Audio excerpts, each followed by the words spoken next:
TNPSC எக்ஸாமில் 2013 கேட்ட dies வச்சு ஒரு ப்ராப்ளம் பார்க்கலாம். 3 எதிர்ப்பக்கம் என்னன்னு கேட்டிருக்காங்க. இது வரைக்கும் நம்ம டைப் 1 டைப் 2 நிறைய ப்ராப்ளம் பார்த்துருப்போம். ஆனால் இங்கே ஒரே ஒரு டைஸ் கொடுத்து அதுக்கு ஆப்போசிட் நம்பர் கேட்டிருக்காங்க 3க்கு. இப்போ டைஸ் எடுத்து பாருங்கள். அதுக்கு ஷார்ட்கட் என்னென்னா 2 ஆப்போசிட் சைடை ஆட் பண்ணால் 7 கிடைக்கணும். இங்கே பாருங்கள் 5 இருக்குது கரெக்டாக.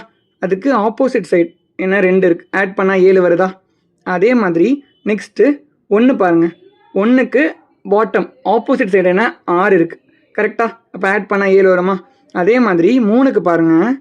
3க்கு ஆப்போசிட் சைடு என்ன வரும், அப்போ 4 வரும் கரெக்டாக. டைஸை பாருங்கள் கரெக்டாக வந்துருச்சு. ஸோ 7. அப்புறம் என்ன அர்த்தம், நம்ம ஆப்போசிட் சைட்லாம் ஆட் பண்ணால் நமக்கு 7ன்ற நம்பர் கிடைக்கணும். அப்போ என்ன 3 + 4 7 வரும். 1 + 6 7 தான் வரும். அதே மாதிரி 2 + 5 7 தான் வரும். இப்போது பாருங்கள் 3க்கு ஆப்போசிட் என்ன வரும் 4 கரெக்டாக. So option C 4 is the correct answer. எதுக்கு ஒரு வாட்டி காட்டிடுறேன். 3க்கு ஆப்போசிட்டில் என்ன வருதுன்னு பாருங்கள். 3க்கு ஆப்போசிட் சைட் 4 கரெக்டாக. ஸோ உங்களுக்கு இந்த வீடியோ யூஸ்ஃபுல்லாக இருந்துச்சுன்னா ஒரு ஃபாலோ மட்டும் பண்ணிக்கோங்க.